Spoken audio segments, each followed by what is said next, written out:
Hello students, कैसे हैं सभी। आई होप सभी ठीक होंगे। जैसे कि आपने देख लिया आज का टॉपिक क्या है हमारा। आज का टॉपिक है पोटेंशियोमीटर, राइट। लास्ट के आपने लेक्चर समझ लिए होंगे, मैंने बार बार बोला है वो लेक्चर्स आपके लिए बहुत ज़्यादा क्या है, इम्पोर्टेंट है। ठीक है, तो देखिए आज का जो टॉपिक है पोटेंशियोमीटर है, इसको शुरू करने से पहले सबसे पहले आपको जैसे कि पता है कि क्या करना है। अगर आपने अभी तक टेक्निकल मंडोत्रा जी जो चैनल है उसको सब्सक्राइब नहीं किया है, you have to subscribe that, then you have to press bell icon. अगर आपने बेल आइकन को प्रेस नहीं किया है तो आपको बेल आइकन को प्रेस कर देना है। उससे क्या होता है, जब भी मैं न्यू वीडियो अपलोड करूँगा या जब भी मैं लाइव आऊँगा, you will get notification of that, आपको उसकी नोटिफिकेशन मिल जाएगी। Secondly you have to share this video with your friends, अपने फ्रेंड्स के साथ भी इन वीडियोज़ को शेयर करना है, राइट। ओके, तो ये तो आपको पता ही है, आपके जो यूट्यूब की ये परंपरा है, ये बताना होता है हम लोगों को। ठीक है, फाइन। अब देखिए शुरू करते हैं हम अपने लेक्चर के साथ। आज का लेक्चर है आपका पोटेंशियोमीटर। अब पोटेंशियोमीटर क्या होता है ये समझ लेते हैं। तो पोटेंशियोमीटर एक किस्म का क्या है, एक मीटर है। क्या है, एक किस्म का ये मीटर है विच यूज टू, किस लिए यूज किया जाता है, to measure the potential difference. Potentiometer नाम से पता चला, एक वर्ड है पोटेंशियो और एक है आपका क्या, मीटर। तो मीटर कौन सा, जिसकी वजह से हम क्या कर सकते हैं, पोटेंशियल को मेयर कर सकते हैं, राइट। तो वही हम यहाँ पे वही लिखा है, एक ये वो मीटर होता है जिसको हम यूज करते हैं ताकि हम मेयर कर सकें, किसको, पोटेंशियल डिफरेंस को मेयर कर सकें। ये कहाँ यूज होता है, दो सेल के ईएमएफ को अगर हमें कंपेयर करना हो वहाँ पे यूज होता है। अगर कोई सेल का इंटरनल रेजिस्टेंस मुझे फाइंड करना है वहाँ पे यूज होता है। और भी इसके यूजेस हैं, वो हम एप्लीकेशंस के अंदर पढ़ेंगे। समझ गए बात को। तो बेसिकली ये मीटर है which is use to measure क्या, पोटेंशियल डिफरेंस। छोटा सा टॉपिक है, ज़्यादा बड़ा नहीं है। नेक्स्ट देखते हैं प्रिंसिपल। प्रिंसिपल क्या होता है पोटेंशियोमीटर का। देखिए इसका पोटेंशियोमीटर का प्रिंसिपल समझने के लिए, पोटेंशियोमीटर दिखता कैसा है कैसा नहीं होता है, एक बार मैं आपको दिखा देता हूँ। ठीक है, ओके। देखिए कैसा दिखता है, मैं आपके लिए डायग्राम बना रहा हूँ। Okay fine, wait for a second, let me get page. तो मैं यहाँ पे आपके लिए डायग्राम बना रहा हूँ पोटेंशियोमीटर की। आपने भी बनाना सीखनी है, इसलिए मैंने पहले नहीं बनाया होता, साथ साथ में आपको मैं पढ़ाता हूँ। ठीक है, देखिए आपको क्या करना है, पहले इस तरह से एक रेक्टेंगल बना लेनी है। ठीक है, उसके बाद फिर एक और इस तरह से आपने एक रेक्टेंगल बना लेनी है, इस तरह से, इस तरह से, ये होगी। ओके, फिर उसके बाद एक और इसी तरह से बना लेनी है।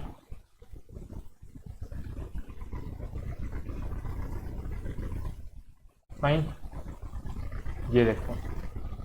फिर उसके बाद एक और, ये इस तरह से, ये ऐसे करके, फिर इसी तरह से एक और बनेगी।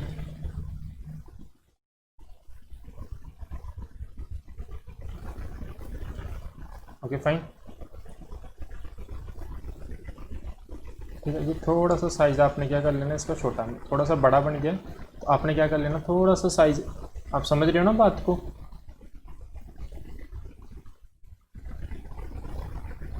एक सेकेंड, ओके। फिर उसके बाद आपने क्या करना है, ये देखो थोड़ा सा एक्स्ट्रा बन गया, आपने इतनी एक्स्ट्रा नहीं बनानी है, आपने अपने स्केल के साथ। ठीक है, मैं यहाँ पे फर्स्ट टाइम ये सॉफ्टवेयर यूज़ कर रहा हूँ पढ़ाने के लिए, तो मुझे ज़्यादा यूज़ करना आता नहीं है, फिर भी कोशिश कर रहा हूँ। तो आपने, आई होप आपको पता चल रहा होगा करना क्या है बेसिकली। और एक इस तरह से, और इसके साथ ही आपकी ये डायग्राम कंप्लीट हो जाएगी। ठीक है, ये देखना ये एक्स्ट्रा बन गया, इसको बनाना नहीं है, मैं इरेज भी कर देता हूँ आपके लिए ताकि आप कंफ्यूज ना हो, है ना, कंफ्यूज जल्दी हो जाते हो। ये ऐसे फालतू का है, ये नहीं बनाना।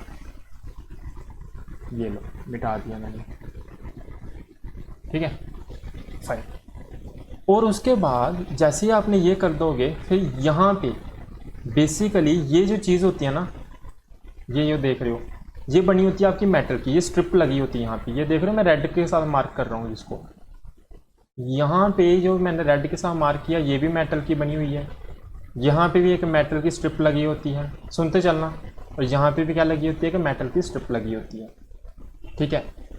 फिर ये तो बात समझ आ गई होगी।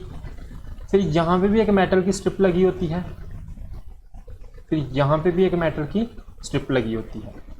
शायद आपकी लैब में पढ़े होंगे या आपने देखे होंगे। देखो यहाँ पे ये मेटल की स्ट्रिप लगी है, और ये जो है ना, ये पूरा लकड़ी का बना होता है, ये पूरा वुडन का बना है। ये सारा आपका किसका बना हुआ है? वुड का बना हुआ है। समझ आ रही होगी बात, ठीक है। ये सारा का सारा वुड का बना हुआ है, और यहाँ पे इस वुड को ये दो जो फट्टियाँ ना, फट्टी जो जिसको हम बोलते हैं, ये पूरी दो वुडन जो चीज़ें हैं ये आपस में जुड़ी हुई हैं किसके साथ? एक मेटल स्ट्रिप के साथ। यहाँ पे एक मेटल स्ट्रिप जुड़ी होती है और यहाँ पे लगा होता है नट बोल्ट। यहाँ पे एक मेटल स्ट्रिप होती है, इस वुड को इस वुड के साथ जोड़ा हुआ है, किसके साथ? इस मेटल स्ट्रिप के साथ। ये पूरी क्या है? मेटल स्ट्रिप है, ठीक है। ये भी पूरी क्या है आपकी? मेटल स्ट्रिप है। और यहाँ पे भी क्या लगी हुई है? एक मेटल स्ट्रिप लगी हुई है, और यहाँ पे क्या लगा हुआ है आपका? Nut bolt. सिमिलरली यहाँ पे एक मेटल स्ट्रिप है, और यहाँ पे क्या लगा हुआ है? नट बोल्ट लगा हुआ है। फिर उसके बाद ये भी एक मेटल स्ट्रिप है, ये जो है, यहाँ पे क्या लगा होता है? एक नट बोल्ट लगा होता है, और यहाँ पे क्या लगा होता है? एक नट बोल्ट लगा होता है, ठीक है।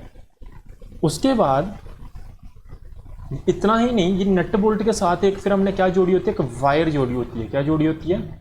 वायर। यहाँ पे एक है ना, एक मैं स्ट्रेट वायर लाइन यूज़ कर लेता हूँ ताकि आपको अच्छे से पता चले। ये देखिए,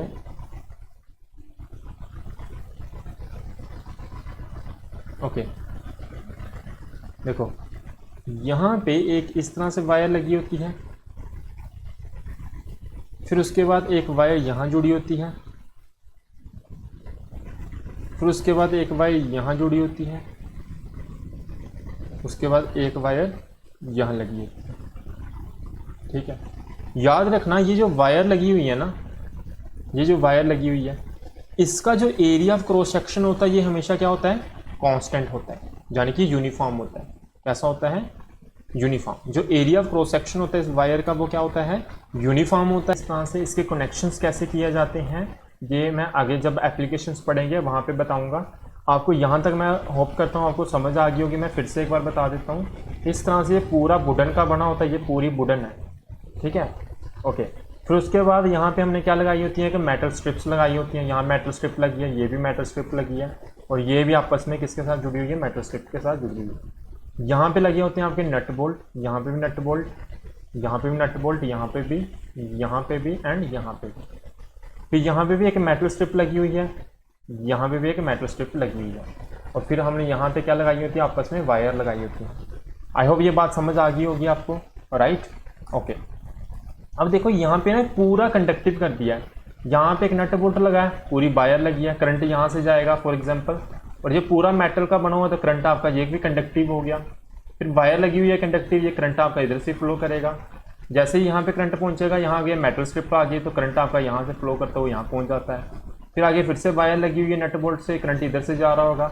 फिर मेटल स्ट्रिप के पास जैसे ही पहुँचा ये तो कंडक्टिव होती है, करंट इधर से जा सकता है। ये पूरी मेटल स्ट्रिप की है, मेटल स्ट्रिप वायर के साथ लगी हुई है, करंट इधर भी जा सकता है, और इधर से आपका करंट बाहर आ जाता है। तो ये बेसिकली मैं बताया कि बेसिकली हमने क्या किया हुआ है, इतना बड़ी जो वुडन प्लेट्स थी इनको हमने कंडेंस कर दिया। इसी को हम क्या बोलते हैं? पोटेंशियोमीटर बोलते हैं। कैसे यूज़ करते हैं, क्या एप्लीकेशंस हैं, इनकी हम बाद में सीखेंगे। आज इसका हमने सिर्फ क्या करना है? प्रिंसिपल करना है। इसका आज हमने क्या करना है? सिंपल प्रिंसिपल करना है। तो देखिए क्या से क्या प्रिंसिपल है, आप समझो इसको। It is based on the principal that EMF drop across the wire of potentiometer is directly proportional to the length of the wire। बोलता है आपका जो पोटेंशियोमीटर के अक्रॉस जो EMF ड्रॉप होता है, पोटेंशियोमीटर के अक्रॉस जो EMF ड्रॉप होता है, let me change the colour.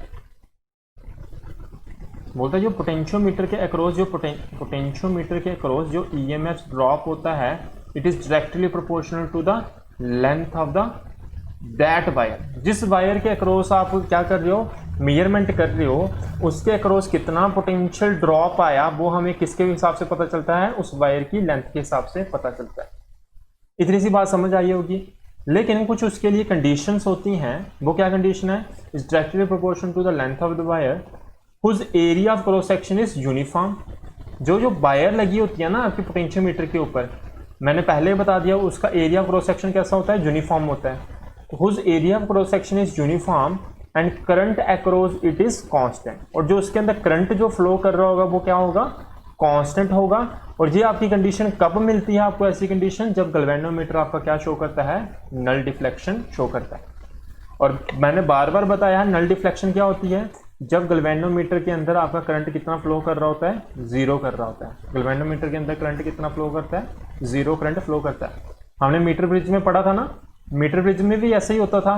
आप क्या ढूंढते थे, नल डिफ्लेक्शन ढूंढते थे। वहां पे जहां पे नल डिफ्लेक्शन मिल जाती थी वहीं आपका क्या पॉइंट हो जाता था, वहीं आपका वो पॉइंट मिल जाता था जहां पे आपको क्या फाइंड करना है, पोटेंशियल या कुछ भी आपको फाइंड करना है। बेसिकली वहां पे तो कोई और कॉन्सेप्ट था, लेकिन सारा काम हम किसकी मदद से कर रहे हैं, गैल्वेनोमीटर की मदद से कर रहे हैं। और गैल्वेनोमीटर को हम कैसे यूज करते हैं, नल डिफ्लेक्शन के हिसाब से यूज करते हैं। And what is null deflection, when current through the galvanometer is zero then the galvanometer show null deflection. I hope पता होगा ये बात को, समझ गए होगे। तो क्या बोला हमने, फिर से मैं एक बार रिपीट कर रहा हूँ। It is based on the principal that EMF drop across the wire of the potentiometer. जो पोटेंशियोमीटर के अक्रॉस वायर लगाई है ना, ये जो वायर लगी हुई है, इसके अक्रॉस कितना पोटेंशियल ड्रॉप आता है वो डायरेक्टली प्रोपोर्शनल करता है आपकी किसके, लेंथ के ऊपर। कितनी लेंथ के ऊपर हम क्या करते हैं, बेसिकली हमने यहाँ पे भी क्या यूज़ किया होता है, गैल्वेनोमीटर एक जॉकी यूज़ की होती है। फिर हम क्या करते हैं, इस जॉकी को एक बार इधर लेके जाके देखते हैं, एक बार इधर लेके जाके देखते हैं। जहाँ पे हमें नल डिफ्लेक्शन मिल जाता है वहीं पे हमारी वो लेंथ कंफर्म हो जाती है कि वो लेंथ है, जो कि क्या मान रहे हैं हम, L मान रहे हैं। जहाँ पे हमें नल डिफ्लेक्शन मिल जाएगा वही लेंथ आपकी क्या होगी, उसी के डायरेक्टली प्रोपोर्शनल होगा आपका क्या, EMF। जब हम एप्लीकेशन करेंगे आपको और अच्छे से समझ आएगा।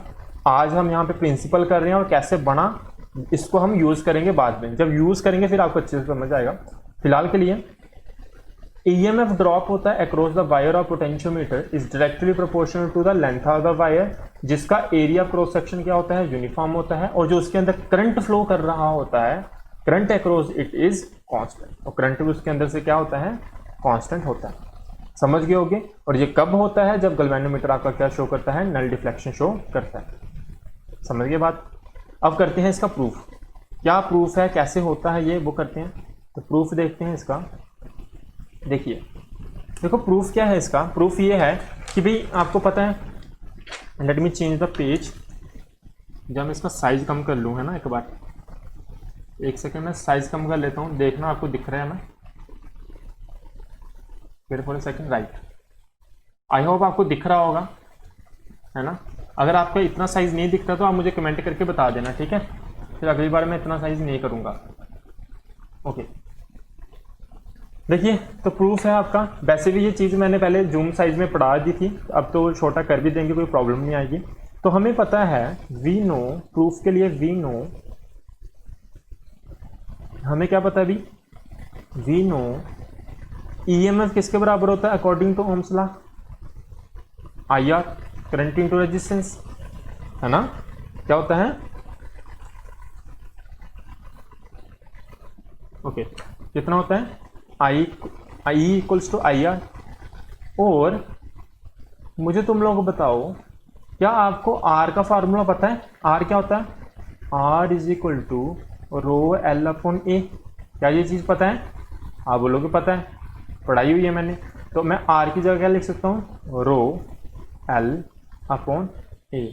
What is A, what is L, L is the length of the wire, what is A is the area of cross section of the wire and I is the current through the wire and rho is the density of the wire, है ना। जो wire use की है उसकी density क्या है।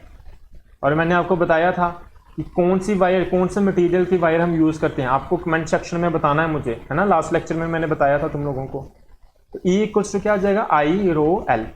और यहाँ पे अभी अभी हमने प्रिंसिपल में पढ़ा, करंट आपका क्या होता है, कांस्टेंट। आपकी जो लेंथ होती है वो क्या होती है, कांस्टेंट, यानी कि यूनिफॉर्म का मतलब क्या होता है, कांस्टेंट। और आपका जो एरिया ऑफ क्रॉस सेक्शन क्या होता है वो भी क्या होता है, सॉरी लेंथ नहीं रो, है ना। देखो मैंने क्या बोला, करंट जो होता है वायर के अंदर वो क्या होता है, कांस्टेंट होता है। आपका जो एरिया ऑफ क्रॉस सेक्शन होता है वायर का, वो भी हमने प्रिंसिपल में पढ़ा, वो भी क्या होता है, यूनिफॉर्म होता है, यानी कि कांस्टेंट होता है। एंड डेंसिटी का मतलब समझ रहे हो ना, आई मीन्स रो का मतलब यहाँ पे बेसिकली आपका क्या है, रेजिस्टिविटी ऑफ द वायर। और रेजिस्टिविटी मैंने जब पढ़ाया था, मैंने बताया था रेजिस्टिविटी मटेरियल टू मटेरियल क्या होती है, कांस्टेंट होती है। Resistivity is always constant depending upon material. एक मटेरियल के लिए रेजिस्टिविटी आपकी क्या रहती है, फिक्स रहती है। जैसे कॉपर की अलग रहेगी, आयरन की अलग रहेगी, material to material it will remain constant, ठीक है। तो जो हमने पोटेंशियोमीटर में वायर यूज किया तो उसका मटेरियल तो सेम रहेगा। ये सारी चीजें आपकी क्या रहेंगी, कांस्टेंट रहेंगी। अगर तीन चीजें, ये भी कांस्टेंट है, ये भी कांस्टेंट है और ये भी कांस्टेंट है, तो मैं इसको ए कांस्टेंट के साथ लिख सकता हूं। तो मेरे पास ई किसके बराबर आ जाएगा, के एल किसके बराबर आ जाएगा, के एल के बराबर आ जाएगा। अब देखिए मैं इधर लिख रहा हूं, देखो E इक्वल्स टू के एल, और वेयर के क्या है आपका भी बताओ मुझे, के आपका क्या है, K equals to I rho upon E. तो दिस इम्प्लाई आपका E इक्वल्स टू क्या आ जाएगा, डायरेक्टली प्रोपोर्शनल टू L आ जाएगा। और ये होता है आपका पोटेंशियोमीटर का प्रिंसिपल। हमने प्रूफ भी कर लिया और स्टेटमेंट भी पढ़ ली और इसका प्रिंसिपल भी मैंने आपको बता दिया। आई होप आपको ये बात समझ आई होगी, क्या मैंने बताया क्या नहीं बताया। कुछ भी प्रॉब्लम होगी आप मुझे पूछ सकते हो। Principle of the potentiometer wire, potentiometer is that कि आपका जो ईएमएफ होता है वो डायरेक्टली प्रोपोर्शनल होता है आपके वायर के, जिस वायर का एरिया ऑफ क्रॉस सेक्शन हमेशा यूनिफॉर्म होता है, प्लस आपका जो उसके अंदर करंट फ्लो हो रहा है वो क्या होता है, हमेशा कांस्टेंट होता है। कब, जब गैल्वेनोमीटर क्या शो करे, नल डिफ्लेक्शन शो करे। फाइन, ओके, आज के लिए इतना ही रखते हैं। Okay, bye bye, have a nice day.